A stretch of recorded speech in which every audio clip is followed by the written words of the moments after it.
I stagger in the back door after hockey, wrecked. Thursdays are brutal. Strength and conditioning training for 90 minutes before school.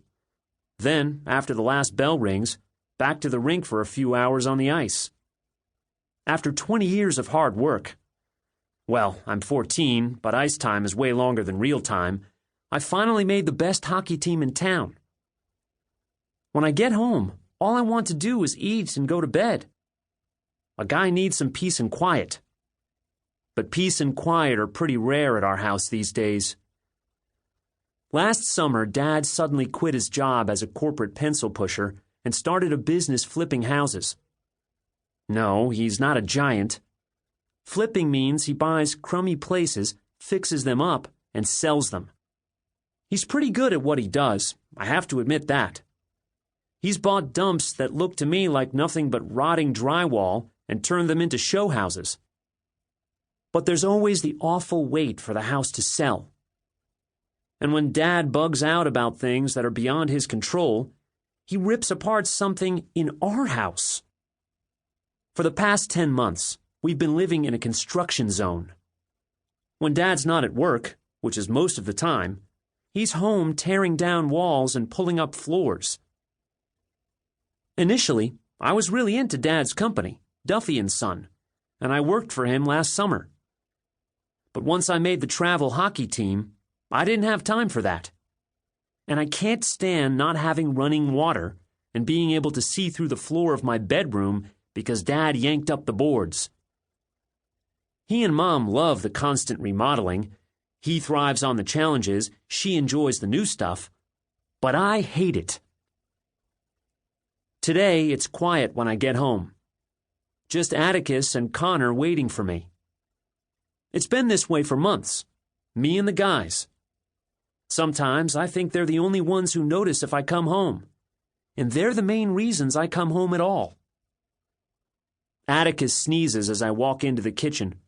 The drywall dust bothers his nose. He's our 15-year-old border collie, and the construction makes him extra cranky. Conor, the rescue puppy we adopted last summer, caroms around the corner into the kitchen, sliding into the wall with a thump. His paws scrabble on the new hardwood floor. He hasn't gotten the hang of the slick wood yet, and he bats his stuffed lamb my way to throw it for him to chase. But I kick it so the toy skids to him, puck-like. He pounces on it. Goal denied. I have visions of putting together the world's first ever canine hockey team. I am all hockey all the time. Awesome defense, buddy. I try to get Conor to high-five me, but he tips over when he lifts a paw. He might be a little too clumsy for hockey. Atticus just watches the toy slide past him and then looks at me sadly. He'll catch frisbees and balls, but hockey isn't his thing. Weird that we're related. Atticus whines and stares at the slow cooker on the counter. Beef stroganoff today, I tell him. His ears prick up. I've been cooking for myself all year, and a slow cooker is a hungry guy's best friend.